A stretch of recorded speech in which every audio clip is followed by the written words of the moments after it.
Okay, excellent. Hi, Vassia. Hello. Hi. Welcome to the podcast. So, hi, everyone. Today we're going to have another episode of the podcast that's called Mental Health for Working Parents. And Vassia is here today to talk about a really interesting topic that is going to be called the guilt and shame of self-care. And before we jump into that, I'm just going to introduce you, if that's okay. So Vassia is the CEO and head psychologist of AntiLoneliness.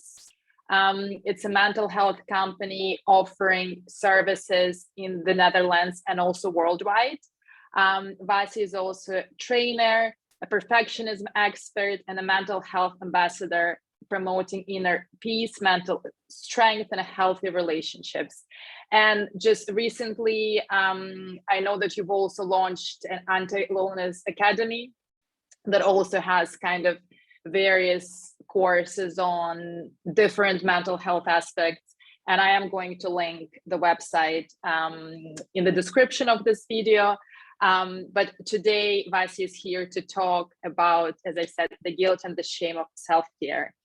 And just to kind of start the kind of conversation, I want to ask you, what is self-care? Because many people, I think, really misunderstand the whole concept and what does it mean to, self-care that everyone is talking about. Yeah.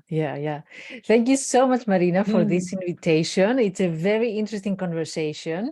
And it's a very interesting conversation because I have done this conversation with many of my clients, but also with myself. So we are actually reinventing the wheel here, something that we thought that it was one way, it's a different way. It's not like what we thought it was. So I love the question that we start with. What is actually self-care? So we think that self-care is doing your nails or going on a beauté or going out with your friends and be for one day only with your friends partying. And that can be the case. Yeah, sure. But also self-care is something more than that. Self-care is the deliberate act of taking care of our mental and physical well-being, is a very conscious, a very mindful decision that belongs to our life. Because sometimes we think that self-care is the escape of the normal life. Every day I take care of my kids, my husband, my wife, or my family, or the house. And as an escape, I'm going to do some self-care. But actually, self-care is normal life. It's supposed to be every day in our schedule. It's not an escape. Is being here in this present moment and making sure that we are taking care of ourselves. So any activity that belongs to this mindful act, deliberate act of taking care of our mental and physical well-being belongs in self-care. It's not only one thing, it can be many different things. And another thing that I would like to say about self-care, not about the activities per se, but many people believe that self-care is being selfish, is something selfish. Oh, you only care about yourself. Oh, you you're going to isolate and the name doesn't help. Yeah, the name doesn't help. Yeah, indeed. But or it needs to be expensive, for example. Oh, something expensive, or it needs to be something that you do with other people, or you do only alone. So, or very time consuming. Yeah. So we're going to,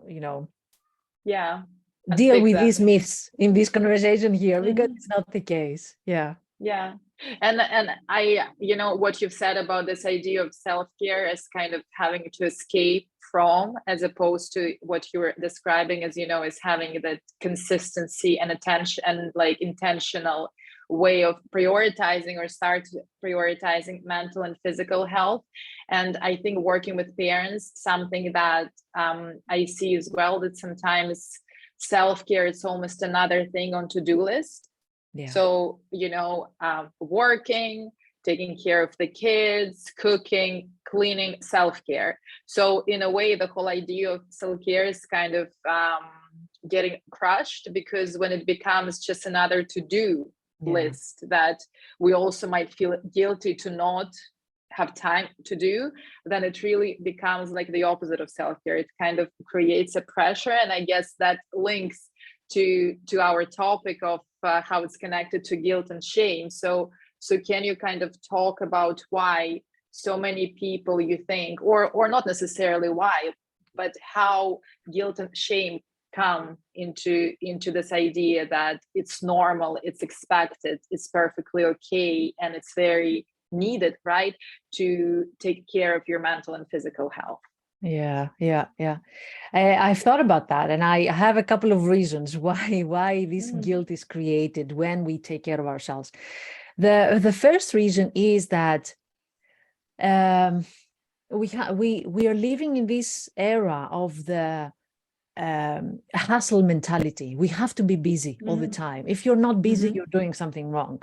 If you're not tackling problems all the time, you're doing something wrong. It's impossible that you have sorted out your life. So being busy it seems like it's a must. We have to be busy. It's a wrong thing if we are resting or we are taking a break. You see people, when you ask them, how are you doing? Well, busy. As if it's a medal of honor, like I'm being busy, proud of it. And I think this is what reinforces everybody, and parents as well, to keep being in this loop of, or this hamster wheel of always running, not taking a break, as if we are expecting to take a break only when all these tasks are tackled, which is impossible. The second reason, I think, it's perfectionism. I'm focusing a lot of perfectionism in my work. And I know that since we're talking about not the superficial reasons, but the deeper reasons, perfectionism says that you are not enough. So when we are taking a break, when we are taking care of ourselves, there's something inside us says, are you sure you've done all the things you needed to do in order to be perfect? No? Then why are you not? Why are you taking care of yourself? Why are you resting? So this, again, the hamster wheel that we need to be perfect. And if we are not perfect, then we should not stop, is always chasing us. I remember when I was talking to a mother so many years ago, and she was always running, doing chores, taking care of her career. She was very ambitious, very successful in her career, making sure that the house is shiny, clean, shiny clean. And she was so stressed that when it was downtime and she has done all the things that she needed to do around the house with her kids, and she could sit down and play with her son, I remember her telling me that I sit down to play with my son and I don't feel anything. I feel drained, I feel exhausted. And also there's a voice in my head says, why are you wasting time here? You should be doing something else in the kitchen, or you should be finishing the report upstairs that you started in your computer. What is this that you're doing here? And her panicking with that thought, oh my God, is it possible that I'm thinking like that when I'm having these 10 minutes, 20 minutes to play with my son? So she was terrified with her own perfectionism. And I think related to that perfectionism is what I also think as a deeply rooted cause is our intergenerational values conflict. In other words, your mom's voice saying, you should be the perfect wife, the perfect mother, the perfect employee, the perfect neighbor, the perfect sister, and then we cannot handle all this, of course, because it's different generation, different needs, different challenges. Women juggling, or parents generally juggling all these different roles. And we still have this thing that we are not doing enough because it was somebody else's value. It was important Yeah. for them. It's not important for us to have a signed Mm-hmm. house, but the voice in our head says, are you sure that your house is so perfectly clean Mm-hmm. that you can eat from the floor? Yeah, yeah. I can, I'm myself like a perfectionist in recovery. Mm. So what you're sharing is really resonates with me, and I really can see, how that idea of our sense of self, when it's based on achievements, or when it's based of how well we're doing something, how good of a mother we are, again, like, and it's all kind of, this is based on all the messages that you're sharing, how kind of self-care can also become part of that competition. And also how, because idea of self-care is really being with Yeah. how we're feeling, what Yeah. we need. I think about being able to identify, right, what's today, what kind of self-care we need, because what you were saying, and just kind of sometimes it could be, I don't know, like a need for self-soothing or for comfort, or for just like having a really kind of open conversation with a friend, or just like acknowledging some of the feelings. But that idea of being as part of that picture that you're describing can be really challenging for a lot of people to kind of stay with. And also, just how you kind of step out of this whole cycle. Yes. Yes, And exactly. and mm, And so it's also self-care, as we are discussing it about it today, is very much related with values. What do you mhm, consider as important? Exactly as you said, like, do I value connection and being with my friends and my partner and my kids? Or do I value being the best cook in the family, for example? I remember when my mom used to call me, her first question would be, what did you cook today?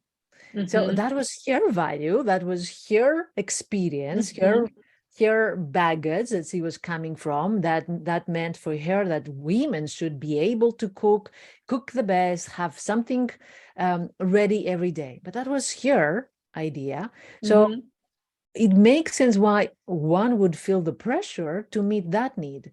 But then we come back to the real self-care, where we evaluate what is important for me. It's important for her, the cooking, but it's not important for me.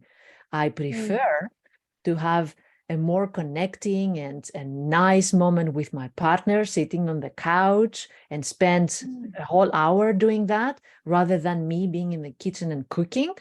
So I mm, prefer to take something, have a takeaway, order takeaway, and spend mhm. time with my partner than cooking, in order to meet that expectation. So again, Yeah. it's about values. Yeah, and I think, it's values, and also I'm thinking about this kind of relationship in between self-care and also needs that we have, right? Because if we're kind of talking about this idea of all of us having relational needs for security, connection, validation, acknowledgement, and I think what I myself also doing a lot, but I also see in kind of working with parents, is that by really focusing on how well we're doing, how, that kind of constant race of, I don't know, proving to the society, trying to prove to ourselves perhaps that we're good enough, or, somehow we can become this unachievable, ideal parent. Then very often there's those needs, they're getting dismissed. And I think this, I guess, is why self-care is also so crucial, is that the more we put ourselves and our needs secondary, or the more we ignore them, the more we can build up like resentment, Yeah. the more we can distance ourselves in the relationships. And, even I think with the kids, the more we kind of give without being able to receive, the more I think that attachment, what you were talking, just really connecting with the kids, or spending time, or really kind of being the parent we want to be, can become challenging. Because if I hold resentment, if I'm not receiving, anything that I need, I'm going to take it out on everyone. I'm going to take it out on really all of the relationships that I have will be influenced by that.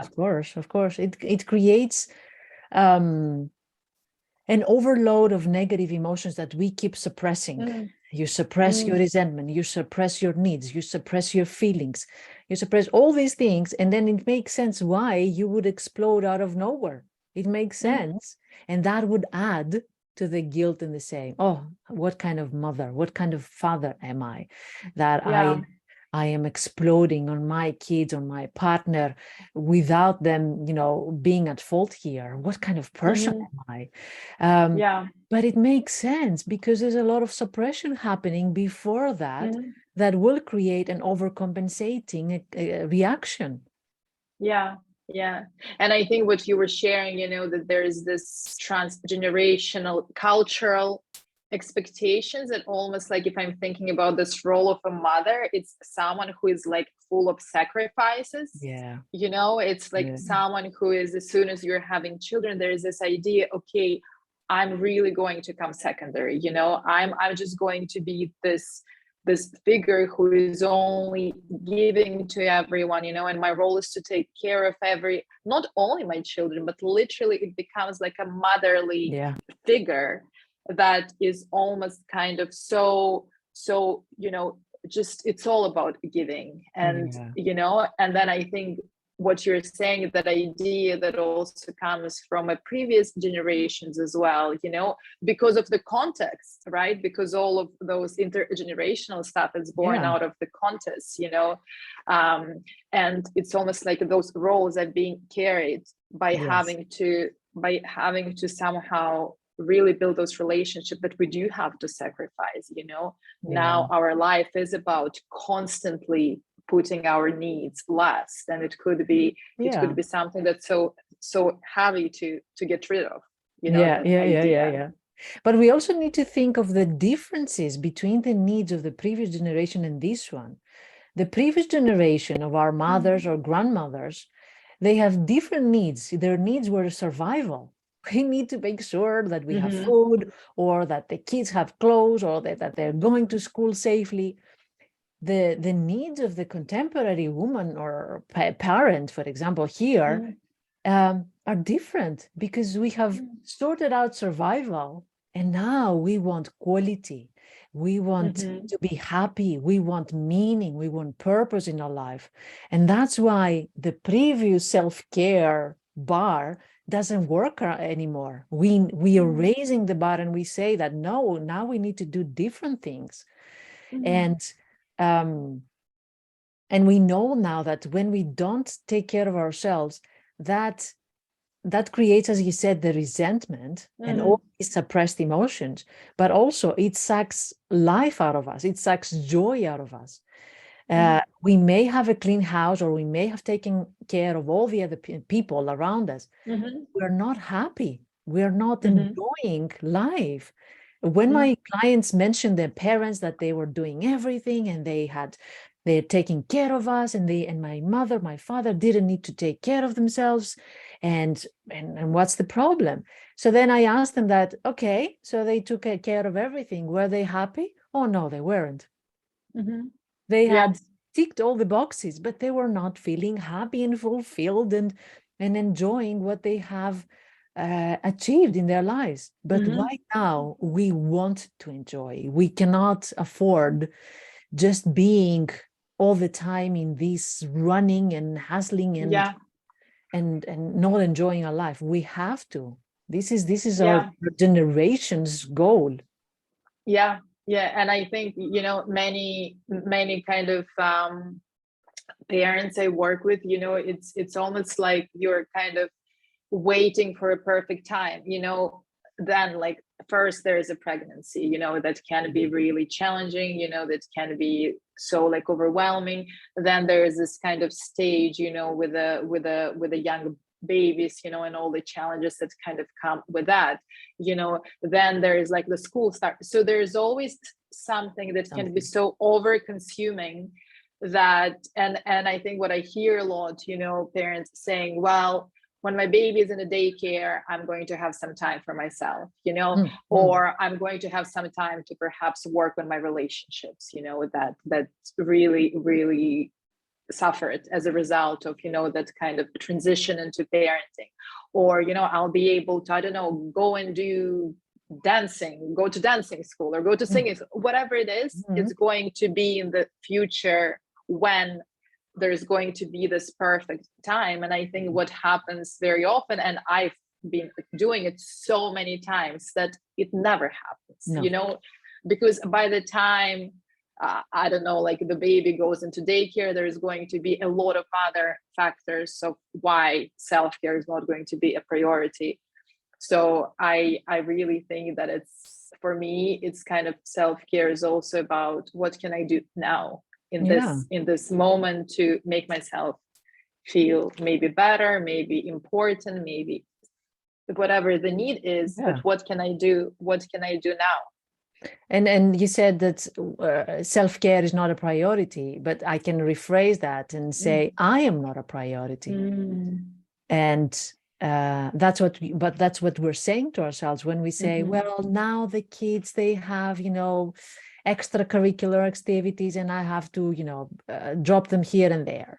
And then I cannot start dancing lessons because we have financial problems and my husband is changing his career and I have to support him. And then after that, there's always something. There's always a reason to put ourselves last, of course, until we change that, until we say, well, there will always be challenges, there will always be issues, there will always be problems. I need to do something now. I am part of the challenge. I am part of the people here that have needs. I'm not the last one, and I would allow myself to take care of those needs now. Yeah, and I really, this is, I think, makes such a big difference when you say it as an I'm not a priority, I'm not important, because it really kind of becomes, I think, that connection with the guilt and shame that we were talking about. Then if I'm not good enough, then kind of any time I spend for myself is going to be down the list somewhere, where I'll do it when, I don't know, the washing is done or cleaning the kitchen is done. And it's I really find it so kind of fascinating, because in a way those expectations, they're not external, right? It's really something that you are kind of connecting as a result of those messages we hear. So those are internal demands and pressures that we put on ourselves. Like, is my son going to care if he has porridge for dinner? He's 4. Probably he wouldn't care. Is he going to kind of mind if his room is not ideally clean? He's probably going to be happy, right? Is he going to mind that I'm not going to entertain him 4 hours in a row? No, he's not, because it's important that he also use it. So, but this is all kind of self-imposed demands that we put on ourselves. So what are the ways to help yourself with putting some of that aside? So when we read about self-care, we read a lot about setting boundaries to other people. It's my time. Please don't interrupt me. Mama needs a break. Daddy needs a break. Don't interrupt me. I need also my time with my friends. But none of these boundaries will work if we don't start with the self-boundaries. Exactly what you said before, the self-imposing needs to become also the self-imposing rules, that boundaries that we have to set to ourselves. We need first to believe that it's okay if I take care of myself. We need to follow the rules that we're setting. When I wake up in the morning, I'm going to make my tea, and then I will start with all the rest of the chores and the tasks that I need to do. First, me. If we don't follow these rules for self-care, nobody else will. Or if we decide to discuss with our partner, you know what? Tuesdays are the days that I'm not going to do any chores or whatever, picking up the kids, etc. If we don't believe in that, if we don't believe that we are doing something that is okay, it's okay to share that burden with somebody else, we are going to take it back in the first challenge. The first moment that our partner will say, well, today I have a very long meeting. I'm going to be at work until late. Immediately we're going to take it back. It's okay. I can do it. It's okay. I can take care of everything. Because we don't believe that what we are advocating for is important. Yeah. I call it pass the monkey to each other. There's this idea that how we can give like monkeys to each other as a way to suggest that you need to do something that actually I can do myself, and vice versa. Indeed. So working with our, first and foremost, with the message that we say to ourselves, I am okay, I am enough. I am enough if I don't do everything. I am a good enough person. We're talking about guilt and shame, and I would like a little bit to differentiate these two. Yeah. Guilt says, I did something horrible. Shame says, I am horrible. So if you yelled at your children, for example, on a moment of, overwhelm, of course, it happens. Then guilt says, oh my God, I did something horrible. How did I do that? But shame says, you're a terrible, horrible mother. And you can never repair that. This is who you are. So these messages that about our identity, about our self-worth, can be really deeply rooted and can define anything we do with our boundaries and our self-care. The more we believe that we're bad people, bad mothers, bad parents, the more we believe that, the more the chances that we will take back our boundaries, that we will put ourselves back on the last point of the priority, the last priority in the list. Because this is how we feel about ourselves. So now we want to reverse it. We need to start working with what we believe about ourselves. I remember when we were talking the other day, you talked about the healthy guilt, right? So the guilt says you did a horrible thing yelling at your children, right? Yeah. If we get stuck in the unhealthy guilt, we are just ruminating, we're just beating ourselves up all the time. I did something horrible, horrible, horrible. I can never escape that. Why did I do that? The healthy guilt says, yes, indeed, that was not okay, what I did. Sure. And who doesn't make mistakes? A little bit of compassion there, right? Who doesn't make mistakes? I'm a human being. My patience can be that much. But how can I repair that? How can I make sure that I explain to my kids and I reconnect with them? How make sure that I will not reach my wit's end and explode again? How make sure that I learn something from that? I realize I regulate myself better. I can learn from that. I can take whatever happened and turn it into something useful and helpful. So that's the healthy guilt. Yeah. And I think, there's this idea, as you're saying, that healthy guilt is really about taking like accountability, as in I have the power to change. If I don't like something, I don't want to yell at my children anymore, or I don't want to get to the point where I don't have the capacity to be calmer with them, or I don't feel heard, or I don't feel seen, or whatever is happening for me in the moment but I have a power to change that, without kind of going into this self-punishment mode, where that when you were describing shame is just really this kind of really harsh, really cruel, very often kind of language of self-punishment, this persecution mode. And I've actually was reading something really interesting today, and like in terms of kind of working with that internalized shame, and also when we kind of do something and we connect to the shame, because all of us have that shameful part. It's a very normal feeling, right? Very early and very normal. And I think it was really interesting. The idea was that every time we kind of want to prosecute ourselves or to punish ourselves is to say sorry. Sorry, sorry for prosecuting you, sorry for being so critical, sorry for being so cruel, as opposed to really helping to change the behavior that actually can be changed in here and now. Exactly. The antidote to perfectionism is self-acceptance. I realize that I am good enough. I'm not perfect. I don't need to be perfect.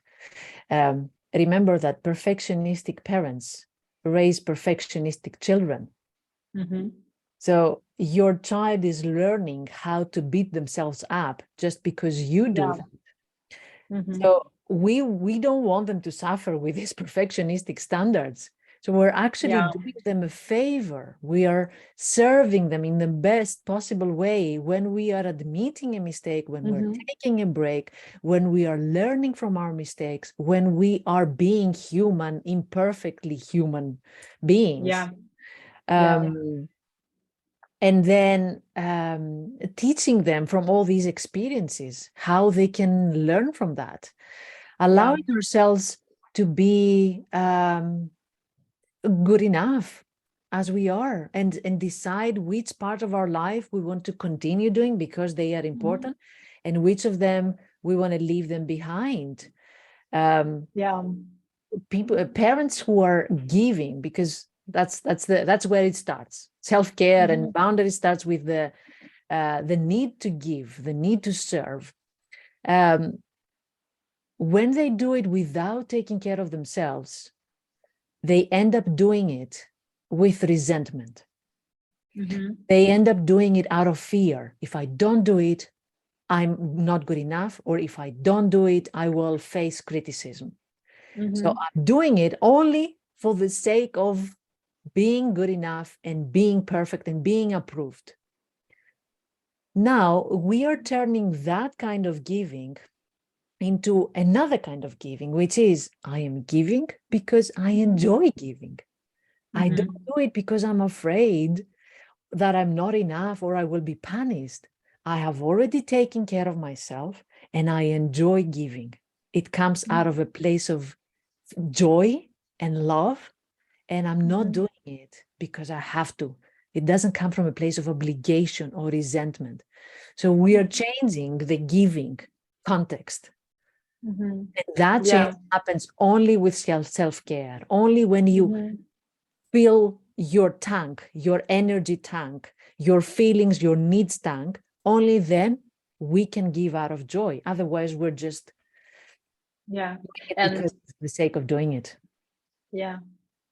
And I think, as you've said, it's such a huge part of parental modeling, is really, and I wish when I was kind of growing up, there was more messages around, it is okay to, as much as you take care of your body, as much as you brush your teeth every day, or as much you exercise, or, as much as you want to look, whatever good means for you, it's as important to check in with yourself daily, to kind of understand how you're feeling, coping strategies, what to do when you're anxious. I honestly feel it should be taught in school as a really important part of the education for children and parents, because I think, parental modeling is very often about not what's being said, right? It's what parents do. If I prioritize my mental health, if I really prioritize that my emotions are as important as, I don't know, my body and everything else, if I make room for that I don't really have to talk about an importance of that this much, and just kind of explain verbally what I'm doing. It's really kind of just that modeling by an example. And I really feel the loss when I'm thinking that it took me years to come to the point where I actually gave myself permission to make myself good enough to receive all that, to make sure that I have space for that.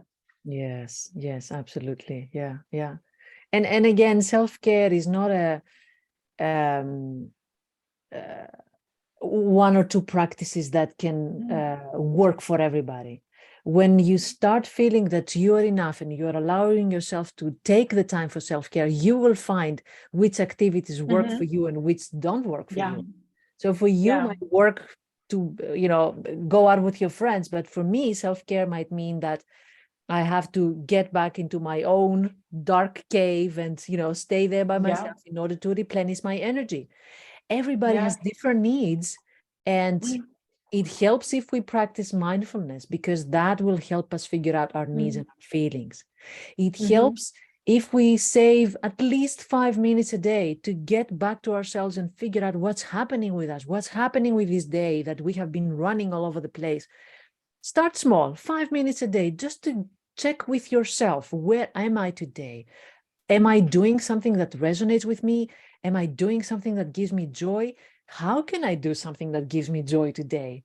So only when you take this pause of 5 minutes, you can allow yourself to find what is missing and bring it. That's self-care. What gives us joy? Yeah.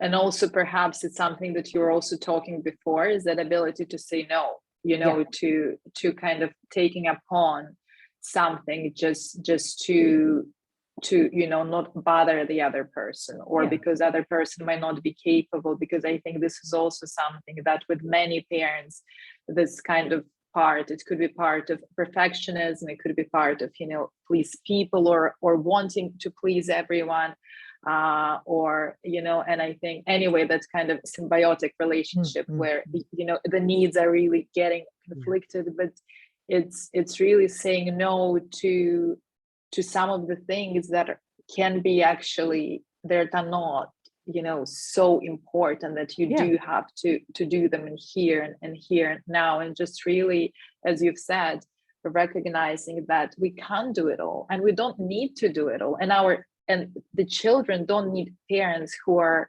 so obsessed with this idea of perfectionism, as you've said, that it's going to it's going to be something that they're going to expect of themselves. Exactly.